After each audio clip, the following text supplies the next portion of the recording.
जी, अस्सलाम वालेकुम। उम्मीद है कि आप तमाम दोस्त खैरियत से होंगे। इस्लामिया यूनिवर्सिटी बहावलपुर का स्कैंडल यकीनन आपकी नज़रों से गुज़रा होगा। वो स्कैंडल क्या है, इस पर थोड़ी-सी बात करते हैं और फिर थोड़ा ये सोचने की कोशिश करेंगे कि हमने ऐसे कौन से गुनाह किए हैं कि जिनकी सज़ा जो है वो हमें दुनिया में ही मिल रही है। स्कैंडल ये है कि चीफ़ सिक्योरिटी ऑफ़िसर जो हैं उस यूनिवर्सिटी के उनका हाल ये है कि उनके फ़ोन से बहुत सारी वीडियोज़ बरामद हुई हैं। और इसके अलावा मनशियात, आइस वगैरह का जो है वो भी उनके ऊपर है कि जी वो बच्चों को मुहैया करते थे या इस किस्म के मामलात हैं। मैं इसकी तफ़सील में नहीं जाता और वो ख़बरें जो हैं वो अख़बारात भरे पड़े हैं, वेबसाइट्स भरी पड़ी हैं, वहाँ से आपको ये सारी तफ़सीलात मिल जाएँगी।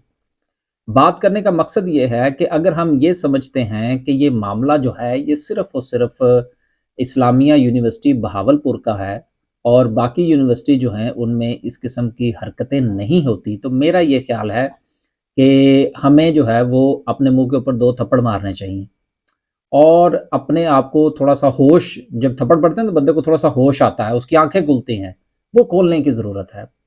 आप मुझे ये बताइए कि जिस कोई भी आदमी, अगर आपका कोई बच्चा या बच्ची जो है वो किसी गवर्नमेंट के कॉलेज या यूनिवर्सिटी में पढ़ते हैं और आपको उस बच्ची के या बच्चे के एडमिशन के सिलसिले में, ख़ासकर मैं बच्चियों की बात करता हूँ, एडमिशन के सिलसिले में या उसकी जिस वक़्त कोई और दीगर मामलात के सिलसिले में आपको जब उनके दफ़ातर में जाना पड़ता है, तो वहाँ पर क्लर्क माफ़िया से आपका वास्ता पड़ता है। तो क्या उनकी आँखों के अंदर जो बेगैरती है, वो आपको नज़र नहीं आती? पाकिस्तान की अब ज़ाहिर-सी बात है कि जिस वक़्त आप ये बात कर रहे हों, तो फिर ये कहना मुनासिब नहीं होता कि सारे ही ऐसे हैं। यकीनन सारे ऐसे नहीं हैं, लेकिन 50% से ज़्यादा की बात ये है कि हालात बहुत ख़राब हैं हमारी यूनिवर्सिटीज़ के, हमारे कॉलेजेस के, ख़ास तौर पर जहाँ पर हमारी बच्चियाँ पढ़ती हैं। सवाल ये पैदा होता है कि जिस वक़्त आप एक यूनिवर्सिटी बनाते हैं या आप कोई एक ऐसा इंस्टीट्यूट बनाते हैं कि जहाँ पर जो क्लर्क माफिया है, तो उसमें सारे के सारे जो है वो आपने भेड़िए भर्ती किए होते हैं, तो क्या ये मुनासिब नहीं है कि वहाँ पर जो है वो ख़वातीन की तादाद को बढ़ाया जाए? जहाँ पर ख़वातीन मौजूद हैं, वहाँ पर ऑफ़िस के अंदर भी ख़वातीन की तादाद में इज़ाफ़ा होना चाहिए।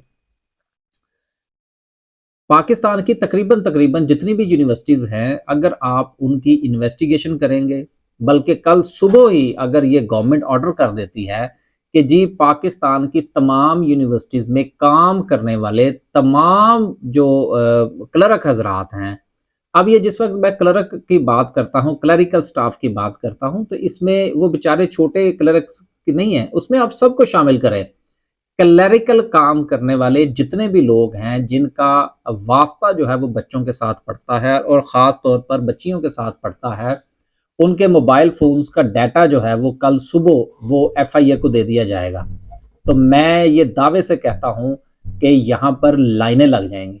यहाँ पर जो है वो लोगों मैं मुझे शायद अब ये नहीं कहना चाहिए कि शायद लोग जो हैं वो मुल्क छोड़ जाएँगे, बहुत सारे लोग जिनकी पहुँच में होगा।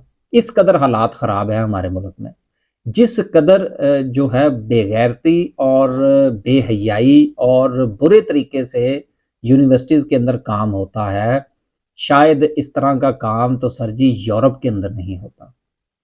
ये जो क्लेरिकल स्टाफ़ है, ये बच्चों को ब्लैकमेल करता ही इसी हवाले से है। आप उनके पास किसी काम के लिए चले जाएँ, वो आपको इन्फॉर्मेशन नहीं देते। अगर आप उनके हवाले से उनसे कोई मदद माँगने की कोशिश करें, तो वो या तो आपसे पैसे तलब करेंगे या दूसरी किसी घटिया जो है वो बात की तरफ चले जाएँगे। तो बेसिकली ये सारा का सारा मामला जो है ये ज़हनियत का है।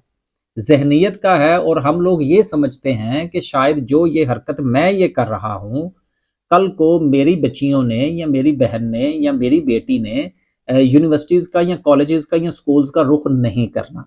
तो ये एक वो गलतफ़हमी है कि जिसकी बुनियाद पर वो इस किस्म की हरकतें करते पाए जाते हैं। अब सवाल ये पैदा होता है कि इसका दावा कैसे होगा?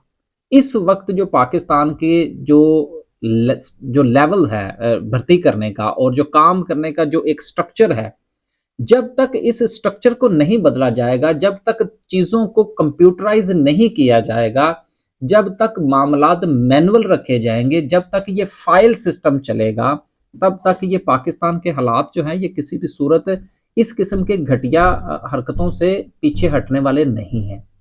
میری جو ہے وہ پچھلے دنوں ایک اچھے لیول کے جو تھے وہ صاحب تھے، ان کے ساتھ میری اس موضوع پر گفتگو ہوئی، تو میں نے ان سے کہا، یونیورسٹی میں بیٹھی ہوئی، تو میں نے ان سے کہا یار یہ آپ اپنے اس نظام کو جو ہے وہ کمپیوٹرائز کیوں نہیں کرتے؟ تو وہ آئیں بائیں شائیں جو ہے وہ کرنا شروع ہو گئے۔ تو اس سے مجھے یہ لگا کہ بیسیکلی مسئلہ اسی چیز کا ہے کہ یہ جو فرعونیت ہے ہمارے اندر، گو کہ مزے کی بات یہ ہے کہ یہی وہ لوگ، یہی وہ گھٹیا لوگ ہیں کہ جو آپ کے سامنے بیٹھتے ہیں، آپ کی بات سنتے ہیں، آپ کو بلیک میل کرتے ہیں، آپ سے رشوت طلب کرتے ہیں، یا آپ کا کسی نہ اور حوالے سے ناجائز فائدہ اٹھاتے ہیں، اور ٹھیک 5 منٹ کے بعد یہ لوگ آپ سے یہ کہہ رہے ہوتے ہیں یار میں ذرا نماز پڑھنی ہے۔ بہرحال یہ صورتحال جو ہے یہ پورے ملک میں ایسے ہی ہے۔ اس کو صرف اور صرف جو ہے وہ اسلامیہ یونیورسٹی بہاولپور تک محدود نہ سمجھا جائے۔ اگر آپ یہ سمجھتے ہیں کہ میری بات میں وزن نہیں ہے، یا اگر آپ مجھے یہ غلط ثابت کرنا چاہتے ہیں، تو ہمت کیجئے، اٹھائیے کسی بھی X Y Z school college کو، میں اسکولوں کی بھی بات کر رہا ہوں، آپ اٹھائیے ایکس وائی زیڈ کسی بھی اسکول کو 4 یا 5 لے لیجئے، اس میں کام کرنے والے جتنا بھی کلیریکل سٹاف ہے مردوں کا، آپ ان کا ڈیٹا اٹھا لیجئے، آپ کو اس سے بھی زیادہ چیزیں ملیں گی۔ تو سوچنا یہ ہوگا کہ آپ کس جو ہے وہ ایک جانوروں کے معاشرے میں رہ رہے ہیں، اور ہر بندہ جو ہے وہ گدھ کی طرح جو ہے وہ نوچنے کو تیار بیٹھا ہے، صرف اس کو موقع کی تلاش ہے۔ اگر آپ یہ سمجھتے ہیں کہ آپ کا بچہ جو ہے یا آپ کی بچی جو ہے وہ اسکول کالج یا یونیورسٹی میں جاتے ہیں تو وہ محفوظ ہیں، تو میں یہ سمجھتا ہوں کہ شاید یہ خام خیالی ہے، اور ہمیں اس خواب میں سے بیدار ہو جانا چاہیے۔ یقیناً آج کے ویلاگ میں کافی ساری باتیں سخت ہو گئی، اب یقیناً کچھ لوگوں کے فون بھی آئیں گے، کچھ کے میسیجز بھی آئیں گے، سو آئی ڈونٹ کیئر، لیکن میں یہ اپنی بات پر قائم ہوں۔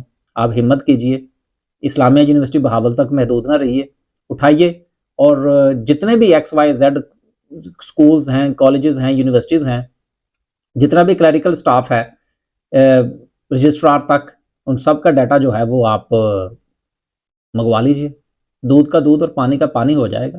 لیکن یہ ہمت کرے گا کون؟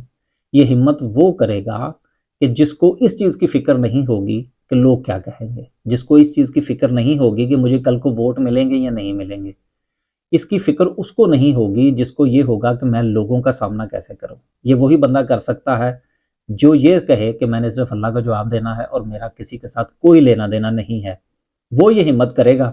اور وہ کب آئے گا اور کیسے ہوگا، یہ کہنا ذرا قبل از وقت ہے، بلکہ مشکل ہے۔ اللہ حافظ۔